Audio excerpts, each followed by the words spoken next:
Bon dia i bona hora a aquest tercer webinar del cicle de dilluns de webinars amb el CBI.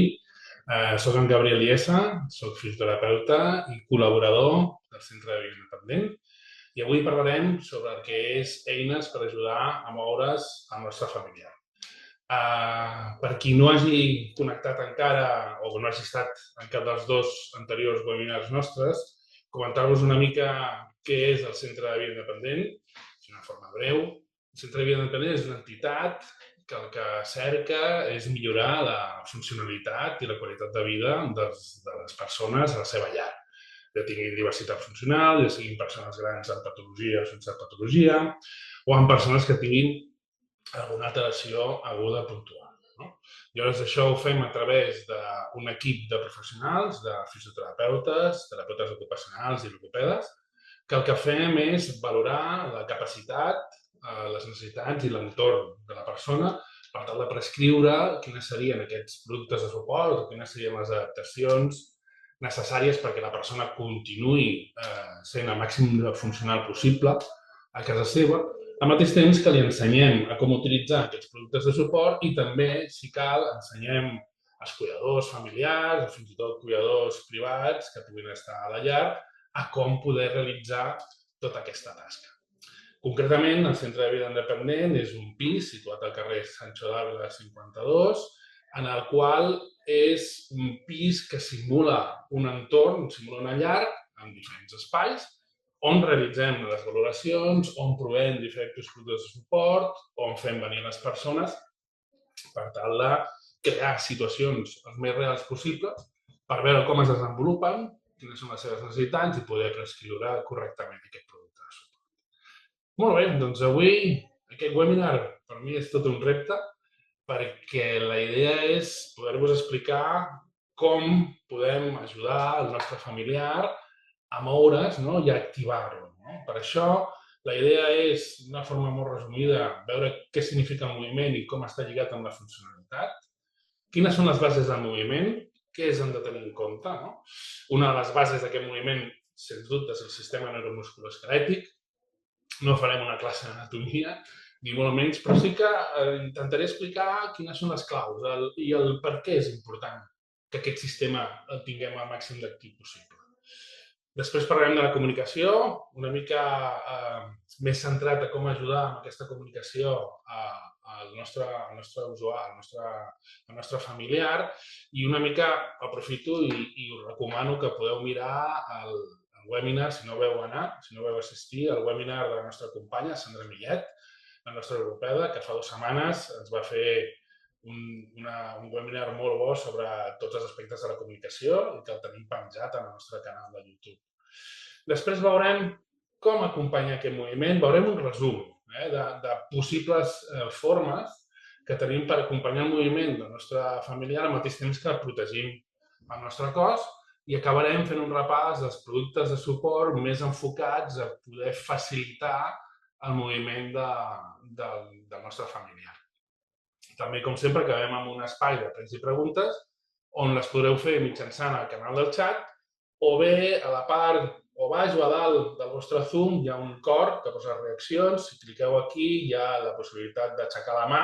Llavors jo des d'aquí, si me'n surto, us podré donar veu perquè pugueu transmetre la pregunta que calgui. Molt bé, recordar-vos que aquest webinar, com tots els del cicle, també s'està gravant i que en uns dies acabarem penjant al nostre canal de YouTube, com us deia. Molt bé, per què és important parlar del moviment? Bàsicament perquè, com els éssers humans, estem constantment en relació amb el nostre entorn. No? Ja sigui en relacions personals amb altres persones, arrel de les aficions, o oficis, o el que són activitats de la vida diària. I tot això ho podem fer perquè ens movem.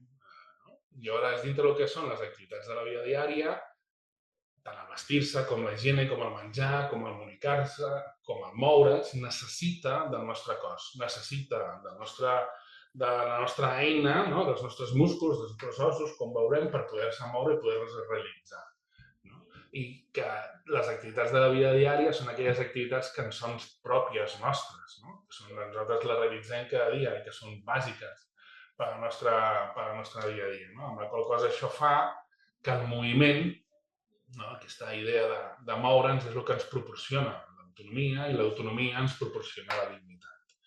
Tot allò que jo aconsegueixi que el meu familiar o la persona que jo cuido realitzi, estic indirectament incidint dintre del que és la seva dignitat, la seva autoestima. No només incideixo en aspectes físics, no només incideixo en aspectes cognitius, sinó que també el fet d'ajudar, acompanyar, activar, promoure que el meu familiar o la persona que cuido realitzi aquests moviments, directament també va a la seva autoestima. Molt bé. Dit això, en què es basa el moviment? Quines són les bases del moviment? Moltes vegades pensem que el moviment només és el nostre cos i realment el que veurem serà aquests 4 pilars. Veurem el nostre cos, que és aquest sistema neuromusculoesquelètic. Veurem també un apartat concret de la comunicació, com em comunico amb el meu familiar per activar-lo, per procurar que faci aquest moviment, i veurem que la comunicació no només és la parla, com bé deia la Sandra fa 2 setmanes. Veurem algunes tècniques d'acompanyament, insisteixo en això, veurem possibilitats. De tècniques d'acompanyament n'hi ha moltes, tot depèn de quina és la capacitat que té la persona. Què vull dir amb això? Que si jo prenc una tècnica d'acompanyament, no és la tècnica que l'hauré d'aplicar a tothom. Jo aplicaré la tècnica que sigui necessària perquè la persona participi al màxim del moviment. Ja ho veurem, això, una mica més endavant.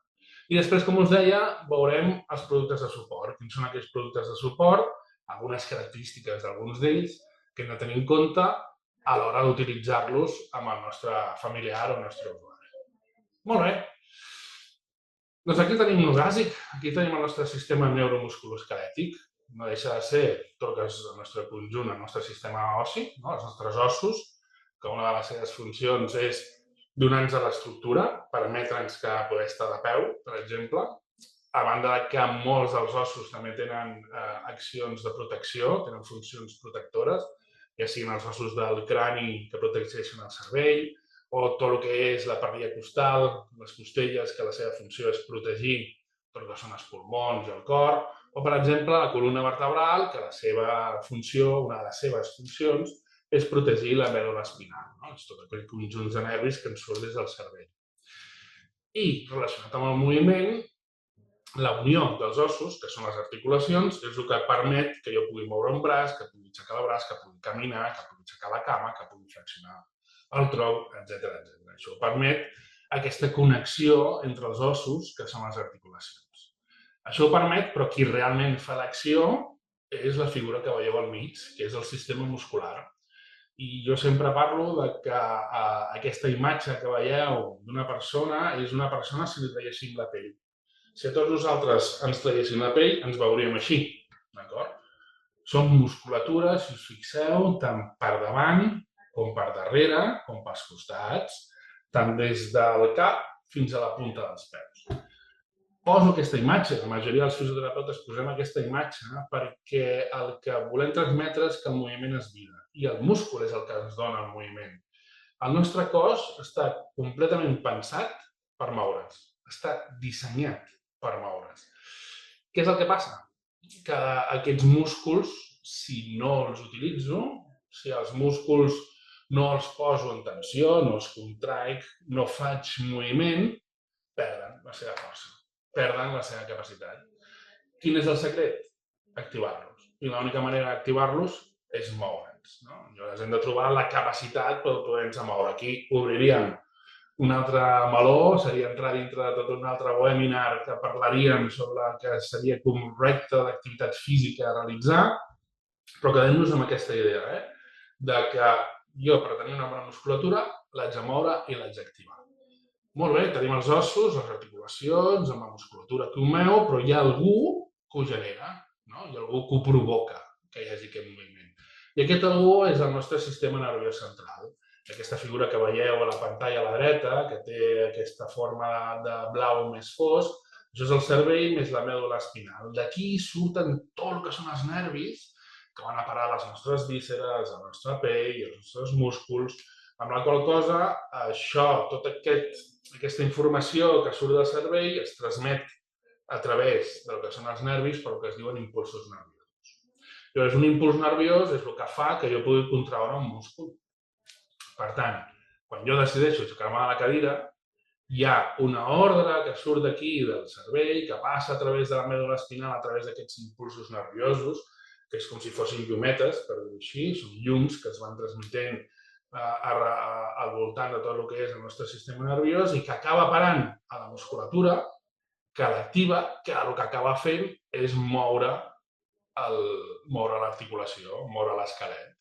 Un cop s'ha mogut l'esquelet, torna a haver una ordre cap al múscul perquè relaxi, que torna a enviar una informació al cervell per dir «Ei, això que m'has dit que ho fes, ja ho he fet». Què vull dir amb això? Que acaba que jo, com a cuidador del meu familiar o de l'usuari, d'una persona que estic cuidant, li demano que faci quelcom, pugui o no, li demano que ho faci, el que estic provocant són llums dintre del seu cervell que després li provoca unes accions tant ja sigui en els seus músculs com en els seus ossos. Per tant, aquesta acció de demanar-li coses, el que estic provocant és fer una acció, com diu nosaltres, entre cometes, terapèutica, que si no li demanés no passaria. No? Això és la base principal per tenir en compte quan veiem el fet de com ajudar a una persona a moure's, el fet de que sempre li demani que col·labori. Sempre li haig de demanar que faci una determinada acció, perquè aleshores serà que jo em moc amb la persona i no moc a la persona. No? Qualsevol mobilització, qualsevol acompanyament a una mobilització el faig jo amb la persona. Ho fem els dos. No? Llavors, aquesta acció, des d'aquest punt de vista, és una acció que és terapèutica. El que estem fent és activar tots aquests sistemes, fer que continuïn sent actius i al màxim funcionals possibles. Amb accions que són petites, però que són molt quotidianes. No? Molt bé. Seguim. I això com ho comuniquem? Quan parlem de la comunicació, moltes vegades, o sobretot quan es fan formacions respecte a com ajudar a les persones a moure's, ens focalitzem molt en les tècniques, en això que veurem d'aquí una estona. Però hi ha un pas previ. El pas previ és com preparo aquesta mobilització. I com preparar aquesta mobilització ve lligat amb el tema de comunicar-nos. No? Aquest primer terme que veieu en vermell, el color així marronet, es diu proxèmia. Això parla de les distàncies socials que tenim les persones. I llavors hi ha com 4 distàncies socials, que és la social, la pública, la privada i la íntima. La distància íntima és més o menys un pam. Jo, quan m'apropo molt a una persona, jo estic entrant dintre de la seva distància íntima. Què vol dir això? Que depèn de qui s'apropi, jo reacciono d'una manera o una altra. Aquesta distància íntima només entra en aquelles persones que nosaltres volem, en aquelles persones que nosaltres escollim. Però quan nosaltres ajudem algú a moure's, hem d'entrar directament en aquesta distància per apropar-nos al màxim i poder facilitar la mobilitat. Això vol dir que, sobretot en persones grans, sobretot persones que tenen deteriorament cognitiu o demència, la seva capacitat de reacció als canvis és més lenta. I si jo m'apropo de cop i volta i estic al seu costat, pot ser que provoqui una reacció, entre cometes, d'espant, amb la qual cosa es pot mostrar agressiva, pot refusar el fet que nosaltres siguem allà, malgrat que ens conegui, perquè no ha tingut temps, no li hem donat temps que pugui reaccionar a aquest canvi a què jo m'apropi molt. Per tant, sempre que ens apropem a una persona per facilitar el moviment, sempre l'hem d'avisar. Ens hem de parlar en distància, hem d'avisar què és el que anem a fer, i aquesta forma de parlar ja ens ajuda, ja ens està ajudant a poder-nos apropar i donar-li temps que pugui reaccionar a que jo estigui al seu costat. L'altra és la comunicació verbal, quines paraules utilitzem. I aquí, sobretot, vull incidir amb una frase que normalment parlem o se sent molt, és vaig a portar al lavabo a tal persona, no? O vaig a vestir-lo, o vaig a donar-li de menjar. Quan jo utilitzo aquesta forma de parlar, el meu cos automàticament el que pensa és que això ho faré jo. No necessito l'altra persona, no? Perquè com que sóc jo que li donarà de menjar a l'altra persona d'una manera inconscient, refereixo? Però passa. Si aquest A el canvio per una altra proposició que és am, anem a dinar junts, sortim a passejar junts, me'n vaig a passejar amb el Pere, o ens anem a aixecar del llit amb la Maria, o anem al bany amb en Lluís. Aquest am, automàticament, el meu cervell i el meu cos l'entén com que ho faig amb en Lluís. Som en Lluís i jo. Som dues persones que anem a fer aquest moviment. Amb la qual cosa, sempre ens serà més fàcil poder-li demanar que participi. I això també ho transmetré amb la meva gestualitat, amb com em moc, amb la meva expressió de la cara, que és aquesta comunicació no verbal, que normalment en persones amb deterioraments més avançats, la paraula la perd el sentit, però la gestualitat no. La comunicació no verbal, de fet, se salta qualsevol patologia i se salta també qualsevol idioma. És molt internacional, no necessita traductor. Amb la qual cosa podem apropar-nos i podem facilitar molt millor la mobilitat amb la persona. I l'altre és el tacte. El tacte em refereixo amb com toquem. Ara us ensenyaré un vídeo on es veu la posició de la mà. En definitiva, moltes vegades, si nosaltres anem, no sé si ho veieu bé, si nosaltres anem amb la mà oberta, amb els dits separats i la mà oberta, quan entro en contacte amb un braç, biomecànicament, el que fa automàticament els dits és tancar-se. I automàticament, el que volen és, la sensació és d'apretar. Jo, quan ho rebo, quan toco, jo no toco la persona, m'apreta amb els dits i l'acció natural és estirar. Aquest estirar, moltes vegades, les persones ho poden veure com una manera agressiva. En canvi, si junto les mans, si junto els dits i faig que la mà quedi una mica de foradet, una mica hueca, la idea és que amb aquesta mà és impossible poder apretar. I el que fa aquesta mà és suggerir, acompanyar, empeny. Més que estira, empeny. Amb la qual cosa, biomecànicament, també per mi, com a cuidador, és més fàcil, però la persona el que nota és que l'acompanyo en el seu moviment. No que l'estiro i ho obligo a moure, sinó al revés, l'acompanyo a que ella faci el moviment. Us poso el vídeo, que espero que es vegi. I veureu com col·loco les mans i com pot ser aquesta reacció. La idea és sempre posar això, els dits junts i que la mà quedi una mica així. Perquè si jo vaig així, a l'hora de tocar, és molt més suau, transmeto calma, transmeto seguretat, transmeto companyia. En canvi, si vaig amb la mà oberta i forta, el que faig és puc arribar a posar en tensió, encara que no vulgui. Molt bé. Hem vist la comunicació, hem vist com funcionava el nostre test. Ara anem al repte del que és el webinar d'avui, que és mirar d'explicar-vos com col·locar-nos i com demanar a la persona que participi en el moviment per online. Això sempre és molt millor notar-ho i viure-ho, però què seria de la vida sense reptes? Molt bé, doncs anem pel primer. Com nosaltres, cuidadors, ens hem de col·locar per una de les coses importants, protegir la nostra esquena, no només protegir la nostra esquena, sinó que, a més, amb el mínim esforç, poder treure el màxim de rendiment. I la idea principal és, com veieu la figura, sobretot la figura de l'esquerra. És el posicionament que nosaltres hem d'agafar. Si comencem per baix i anem cap amunt, el primer que hem de fer és separar els peus. No hem d'anar amb els peus junts, perquè conforme vagi amb els peus junts tinc menys estabilitat i, per tant, hi ha una part de la meva força que la perdo per mantenir l'equilibri. En canvi, si separo els peus, el que tinc és més estabilitat, per tant, hi ha una part de la força, aquella força que jo tenia per poder mantenir l'equilibri, la redirigeixo per poder realitzar el moviment. I al donar-me estabilitat també em noto bastant més segur a l'hora de poder fer el moviment. L'altre seria semiflexionar els genolls. Si veieu, la noia té els genolls semiflexionats. Això el que ens permet és no doblegar l'esquena. Si jo faig els genolls semiflexionats, protegeixo molt més l'esquena, no cal que la doblegui, puc arribar fent la flexió i l'extensió dels genolls, a banda que em permet equilibrar molt més. Si jo vaig amb les cames rectes, tot l'equilibri em vindrà des de la columna, cosa que no m'interessa. L'altre és un terme complicat en nom, que es diu la retroversió pèlvica, però que en definitiva s'explica molt fàcil, que és quan jo faig el moviment el que haig de fer és ficar el cul endins. Haig d'apretar i ficar el cul endins perquè si faig aquest moviment de ficar el cul endins, automàticament es posa en tensió tot el que és el que es diu la faixa abdominal, que és tota la musculatura que envolta el que és la columna lumbar i el que fa és protegir-la, com si fos una faixa externa, però la meva, que és la meva musculatura treballant, que això és molt millor que una faixa externa. Per tant, haig de ficar el cul cap endintre.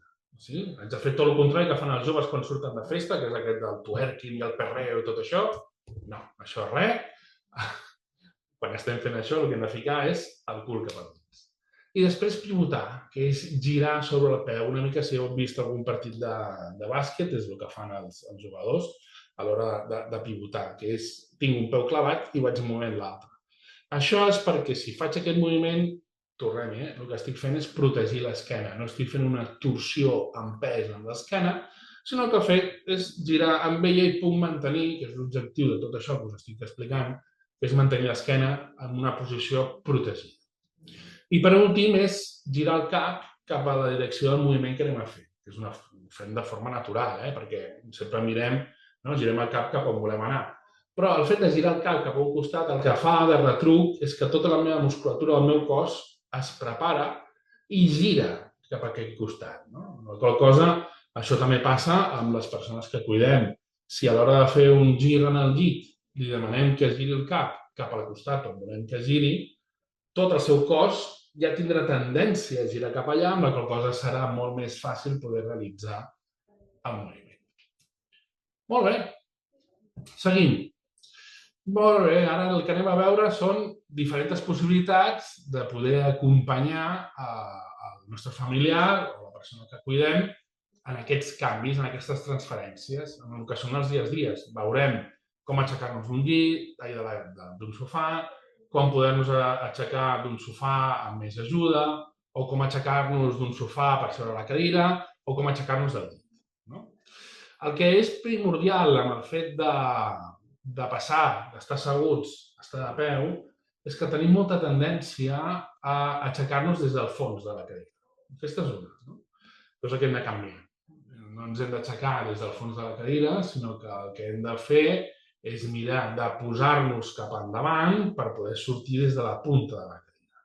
Aquesta és una, que l'hem de combinar amb un altre moviment, que moltes vegades el que s'intenta o el que surt moltes vegades és aixecar-nos com si fóssim un coet, aixecar-nos recte cap amunt. I la idea és que biomecànicament a tots nosaltres, siguin grans o petits, el que ens ajuda a aixecar-nos sense gaire esforç no és aixecar-nos recte com si fóssim un coet, sinó aixecar-nos com si fóssim un avió, com si estiguéssim despegant.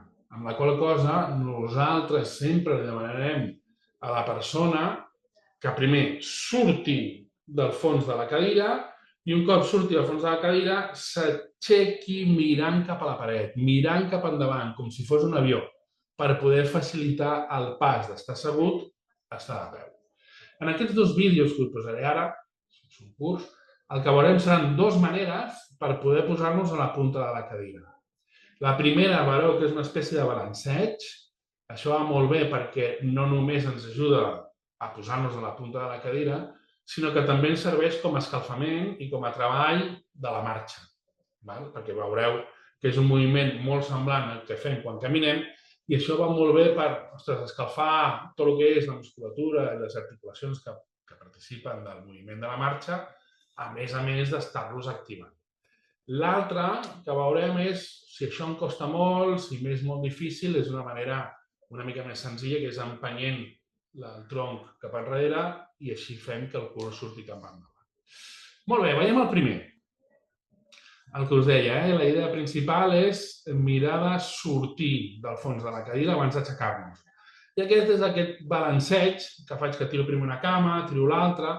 De fet, és com si estiguéssim caminant, que és la idea. Llavors, a partir d'aquí, sortim mirant cap a la paret com si estiguéssim com un avió. Aquest és un exercici que podem fer al llarg del dia, no només fer-lo quan ens aixequem. El podem fer per activar la persona, per fer-la que es mogui. No hi ha cap problema amb això. Aquí tenim el mateix, que és empenyo l'esquena cap enrere, perquè així, si empenyo l'esquena cap enrere, el cul em surt cap endavant, i ara li demano que tiri el cos cap endavant, amb la qual cosa el que estem fent és activar l'abdominal també. D'acord? I ara és aquest moviment que us deia cap endavant. Sempre millor tirar cap endavant que no tirar cap amunt. Molt bé. Si el nostre familiar o la persona que cuidem necessita una mica més d'ajut, veurem com ho podem fer amb la nostra col·laboració. La idea principal, ja veieu, la meva posició, cames obertes, semiflexió dels genolls. El que intento fer amb les meves mans, com veureu, que les meves mans estan col·locades a la seva pelvis i els meus avantbraços estan a les seves cames, és fer aquest moviment que veiem al principi, aquest balanceig. Per què fem aquest balanceig? Una, per apropar la persona a la punta de la cadira. Dos, per recordar-li al cervell perquè el cervell mantingui el patró de la marxa. D'acord? És una bona forma de poder continuar mantenint el record de com estem caminant i anar avisant el cos a dir, ei, ens estem movent, anem a canviar de posició, aquí va passar alguna cosa. Llavors, la idea és tot els moviments que veieu que jo estic fent, el que estic demanant-li a la persona és que els faci ella. Potser no es pot fer, però recordeu, el sistema nerviós rebrà una informació que processarà, la convertirà en una llumeta, amb aquest impuls nerviós que us deia, i això viatjarà i farà que hi hagi connexions nervioses. Ja m'està bé, ja m'interessa per poder mantenir tot això actiu. Anem a veure com ho farem. Jo m'apropo, sempre ens hem d'apropar al màxim, per això entrem en aquesta distància íntima que dèiem abans de la persona, avisant-la, veieu que faig el balanceig, i ara anem a fer el mateix, anem a col·locar bé les cames i anem a fer que ella ens vingui a buscar amb la mà i cap amunt. Si veieu, el que fem és portar-la cap endavant per ajudar-la a que es acabi posant de peu. Molt bé, el que anem a fer ara és no només posar de peu, sinó que, a més, anem a canviar de cadira. Anem a canviar de posició. D'estar asseguts al sofà, anem a seure en una cadira de rodes. En aquest cas, el que sempre és important és que no hi hagi cap obstacle pel mig. Que l'espai on nosaltres anem a fer el moviment quedi lliure de qualsevol obstacle. Ja sigui el reposabraços, que esteu veient que ja estic intentant treure per poder facilitar el pas, com també el reposapeus, com també els meus peus.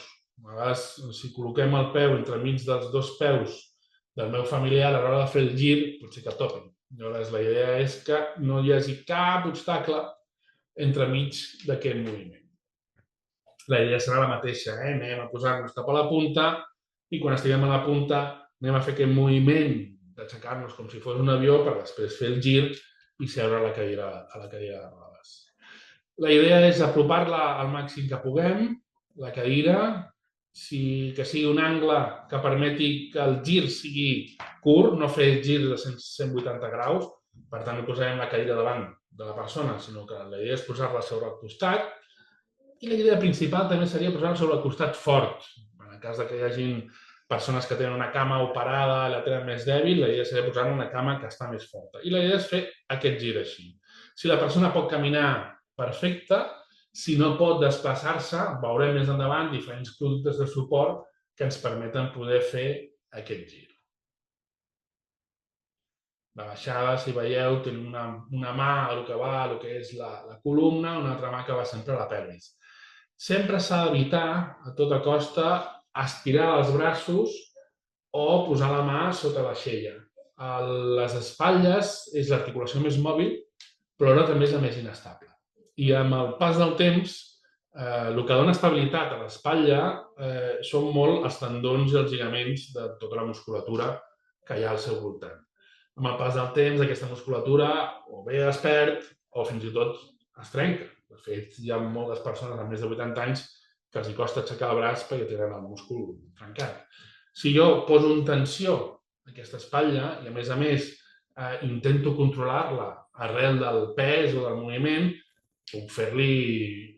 puc encara posar més inestable aquesta espatlla, puc provocar dolor i, sobretot, el que no tindrà la persona és una sensació de seguretat. Que el que ens interessa és que aquests moviments, com que els hem de fer molt de temps, moltes vegades al dia, siguin segurs perquè la persona vulgui continuar participant d'ells.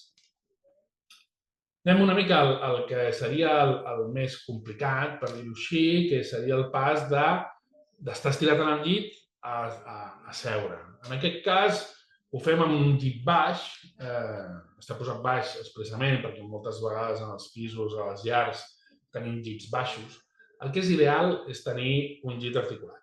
Un llit articulat que em permet aixecar el capçal, que em permet fins i tot, si tenim llits en carrolavador per fer la transferència, poder pujar i baixar per poder facilitar aquest pas i que la persona toqui de peus a terra, però sobretot el tema del capçal perquè ja incorporem, ja fem que la persona tingui el tronc incorporat i aleshores és més fàcil poder fer el gir i que posi els peus a terra per després passar la cadira si cal o començar a caminar. Però en el cas que no tinguem aquest llit articulat, la idea principal serà el que veurem. Us faig un resum abans de veure'l. La idea és, primer, apropar la persona cap al cantell del llit per on volem sortir. Per això creuem les cames, perquè si creuem les cames, en lloc de tenir-ne dos, de tenir que moure dos, movem una, i amb una ja estem movent les dos. La idea és portar-la cap al cantell i després fer un moviment en el qual la persona participa. I veureu que li demanaré que amb el seu braç esquerre vingui a buscar-me a la meva espatlla. Només pel fet de voler-ho fer, ja posarà en tensió tot el que és el cos, em permetrà poder fer un gir per poder fer que la persona s'assegui. De fet, intervé més la física que no pas qualsevol altra cosa. Poso el vídeo que jo crec que quedarà més clar. La idea principal, com us deia, és apropar. Veieu que sempre intento anar amb les mans, amb els dits junts.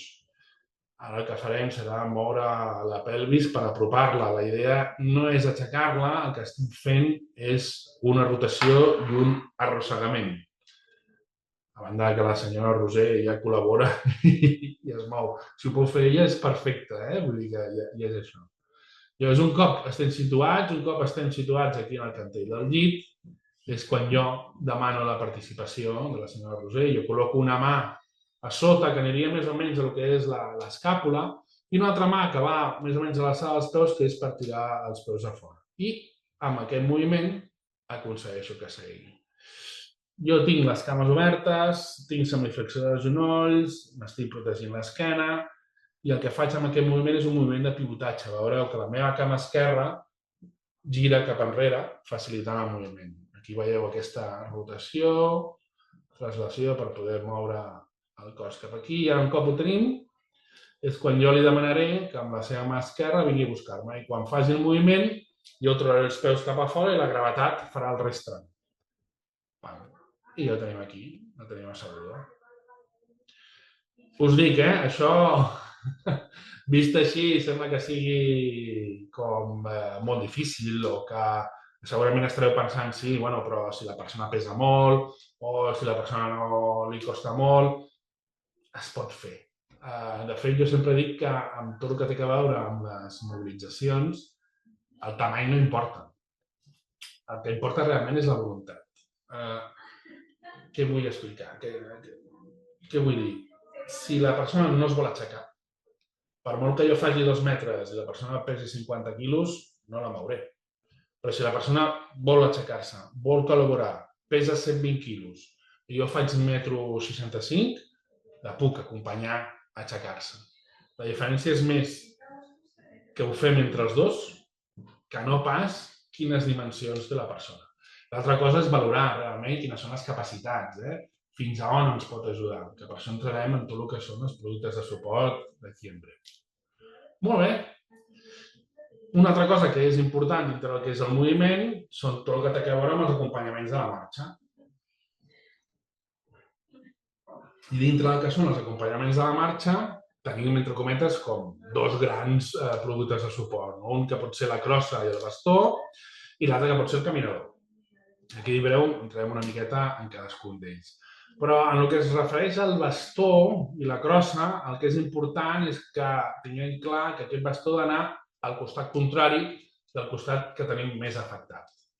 Si, per exemple, en aquest cas, la senyora que estic acompanyant porta la crossa al costat esquerre, és perquè qui té més afectat és el costat dret. Si fos al costat esquerre, que estaria afectat, això aniria, el bastó aniria al costat dret. Això per què? Perquè nosaltres quan caminem, quan jo porto la cama esquerra cap endavant, porto la mà dreta cap endavant. Faig un moviment d'oscil·lació. Aquest moviment d'oscil·lació, contrari, quan jo moc una cama, moc la mà contrària, és un moviment dissociatiu que es diu de cintures, de la pèlvica i de l'escapular, i això permet mantenir-me l'equilibri. És un dels fets que ajuda a que jo pugui caminar i caminar dret, sense perdre l'equilibri. Per tant, la idea és posar el producte de suport que faciliti aquest moviment de dissociació de cintures. No? I una de les coses clau, tant del bastó com del caminador, és el suport de mà. A quina alçada ha d'anar. S'ha de graduar l'alçada, no tothom tenim la mateixa alçada, per tant, no tothom ha de portar el mateix bastó ni el mateix caminador. La idea és que el suport de la mà ha d'anar a l'alçada de la cintura. Concretament, diuen els experts que ha d'anar a l'alçada del trocànter, se'n diu. No? És una mica aquí, quan em toco els costats de la pelvis, la part que està més dura, no? És aquesta part dura que és on hauria d'anar el mànec del bastó o del caminador. Veiem com és la marxa, com és acompanyar la marxa. Veureu que jo ara el que estic fent és graduar el bastó, després em posaré en el seu costat, faré que m'agafi la mà i l'altra mà meva anirà a la pelvis. No em controlaré de l'aixella, com us he dit abans, sinó que controlarem la pelvis i facilitaré el moviment. Jo no faig que la persona vagi al meu ritme, sinó al revés, jo vaig al ritme de la persona. Per això vaig una mica més enrederit i no vaig endavant, com per estirar, sinó que vaig enrederit per poder facilitar aquest moviment de la marxa. Veieu, jo aquí graduo. Sempre és important poder tenir productes de suport que es puguin graduar, perquè aleshores el podem utilitzar depenent d'aquí. La idea és col·locar-lo bé i un cop comencem, la idea és avançar el bastó, cama dolenta, cama bona. La idea, veieu que la meva mà esquerra el que va és ja directament a la pelvis i li estic explicant com utilitzar-lo. Li dono una mà perquè tingui un punt de suport i ara fem la crossa, peu dolent, peu bo. Crossa, peu dolent, peu bo. I així ens manté poder fer la dissociació de cintures i el fet de poder mantenir l'equilibri. En el vídeo del costat, que veurem que és un caminador, aquest concretament és un caminador domiciliari. És un caminador per caminar per casa. Veureu que té dues rodes a davant i a darrere té tacos. Aquests tacos estan pensats per estar a casa, no estan pensats per anar pel carrer. Què hem de tenir en compte a l'hora de caminar del caminador? Primer, veure si el necessita la persona i un cop creiem que sí que el necessita, veure quin tipus de caminador realment li pot anar millor. En el cas del domicili també hem de veure les mides de les portes, perquè a vegades agafem caminadors que després no ens permet passar a través de les portes de casa, amb la qual cosa marim les portes de casa abans d'agafar el caminador. I aquest és un caminador molt senzill, insisteixo que està pensat per anar per casa, però encara que sigui senzill, s'ha d'ensenyar a utilitzar. Me refereixo. Primer, hem de trobar quina és la mida del suport de mans, col·locar-li bé a la persona perquè tingui clar on està aquest suport. Jo, si veieu, torno a estar en el seu costat més feble, torno a tenir la meva mà controlant la seva pelvis i la idea és que els peus a l'iniciar han d'estar a l'alçada dels tacos. Ni han d'estar molt endavant ni han d'estar molt enrere. No sé si us heu fixat, però hi ha moltes persones, i si us veieu que pel carrer o fins i tot si esteu a casa amb algú que tingui un caminador, que sempre va com el caminador molt endavant. La idea és que aquest caminador que vagi tan endavant no vagi tan endavant, perquè si no el que fa és que jo tingui que anar més de pressa perquè el meu punt de gravetat el tinc desplaçat. La idea és poder ensenyar realment a utilitzar aquest caminador. Normalment passa que a aquestes persones ningú els ha ensenyat a com utilitzar-lo. Veiem una mica, La idea... Ui, perdona que això té àudio. La idea és, doncs això, com col·loco, com vaig guiant i com vaig portant el ritme perquè la persona vagi recta. La idea és que la persona vagi recta amb el caminador. Ni que vagi molt endavant, ni que vagi molt enrere. Perfecte. Molt bé. Doncs ara anem a veure els diferents productes de suport.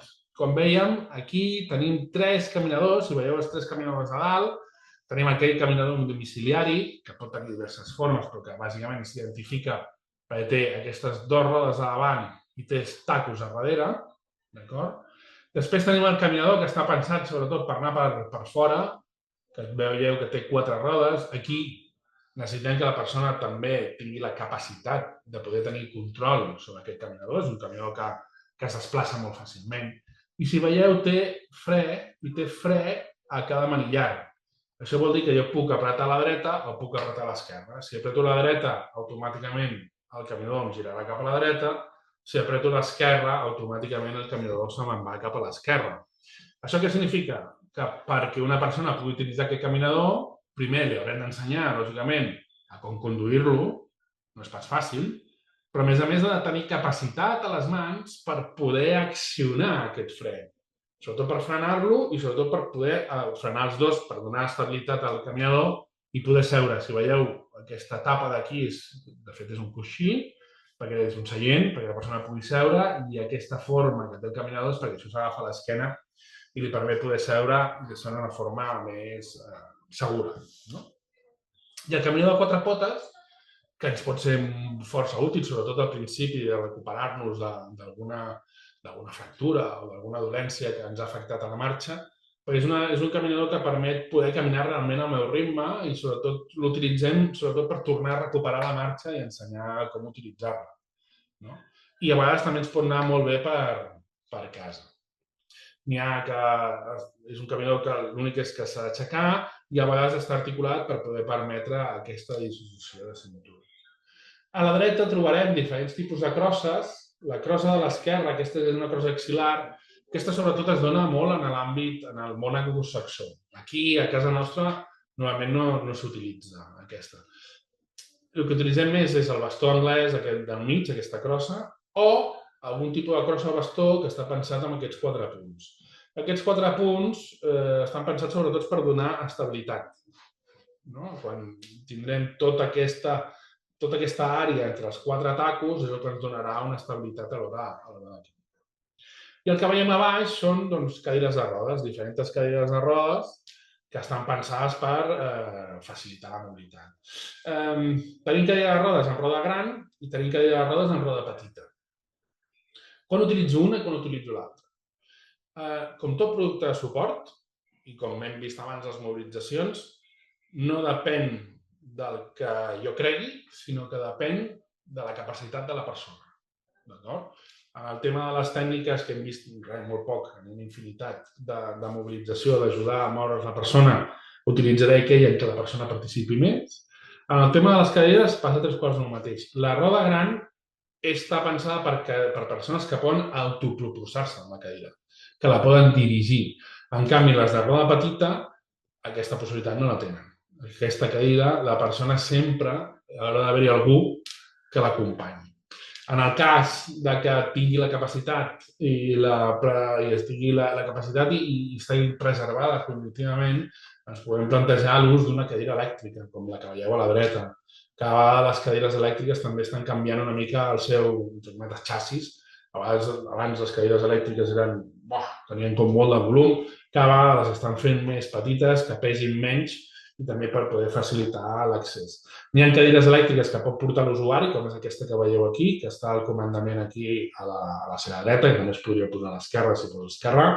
Però aquest comandament, en el cas que la persona no tingui preservada la seva condició per poder guiar la cadira, aquest comandament es pot posar aquí dalt. I és un comandament per acompanyant, que se li diu. I jo què sé, jo com a cuidador, com a familiar, puc sortir a passejar amb el meu familiar i accionar la cadira elèctrica. Sobretot pensant en zones de Barcelona o en llocs de fora de Barcelona on hi ha carrers que pugen, que baixen, que són força empinats. Això és molt bona ajuda per tots dos. Molt bé. Altres productes de suport que estan pensats per moure'ns. Baranes, barres, aquests ja vam veure alguna cosa d'aquestes al primer webinar que vam fer. Una barana en el llit per facilitar el suport i ajudar-la a moure. Unes alces que el que fan és elevar el sofà per facilitar el fet que em pugui aixecar, perquè amb menys força de les meves cames ho pugui fer. o barres i punts de suport, alces de vàter, que em faciliten el fet de poder-me aixecar. I hi ha productes de suport que ja estan pensats en quan la persona necessita més ajuda a l'hora de transferir.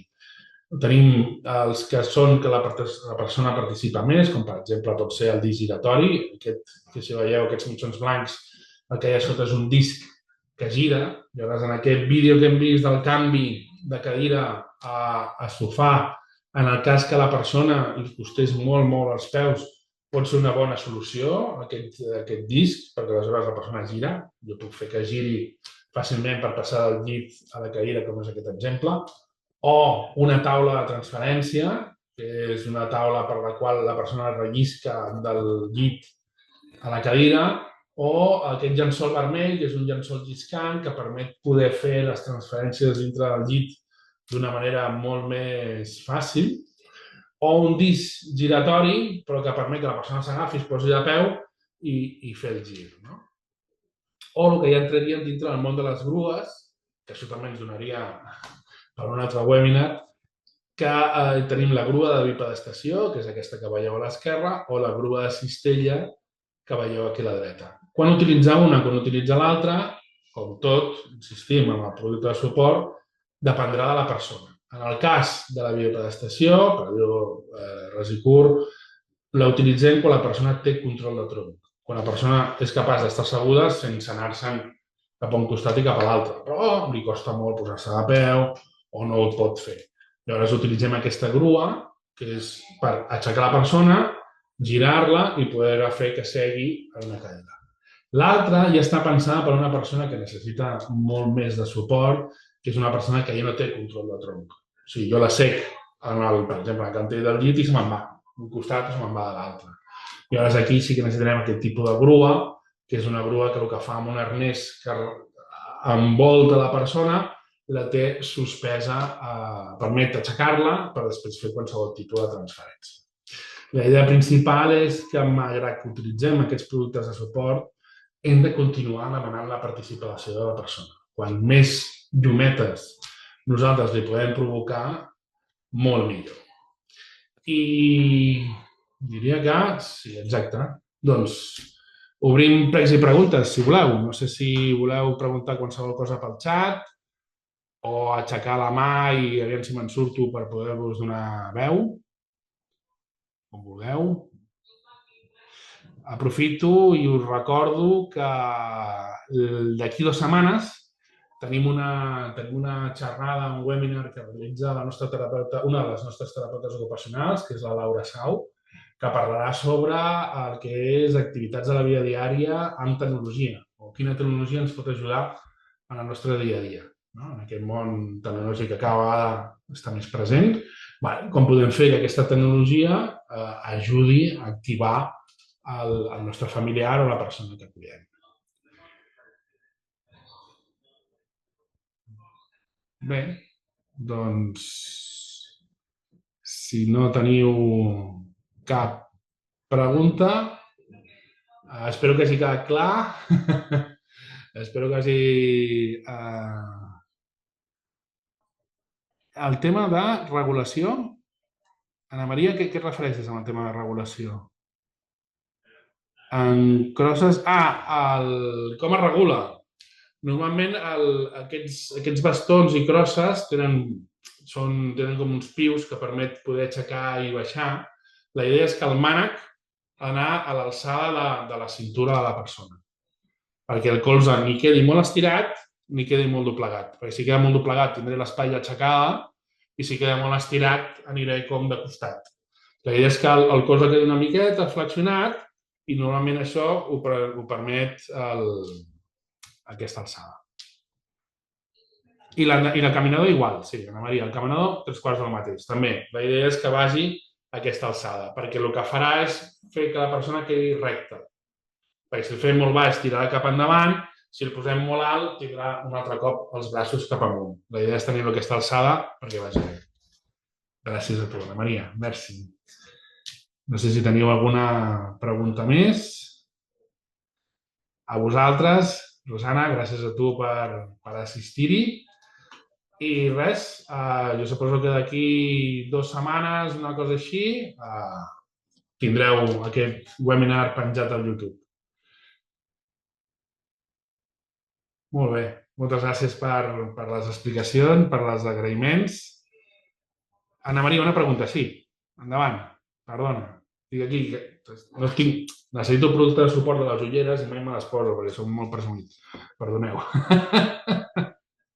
Ana Maria, endavant.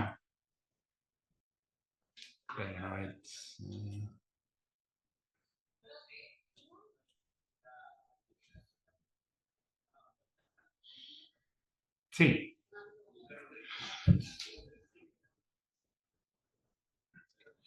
Si cau al terra, bona pregunta.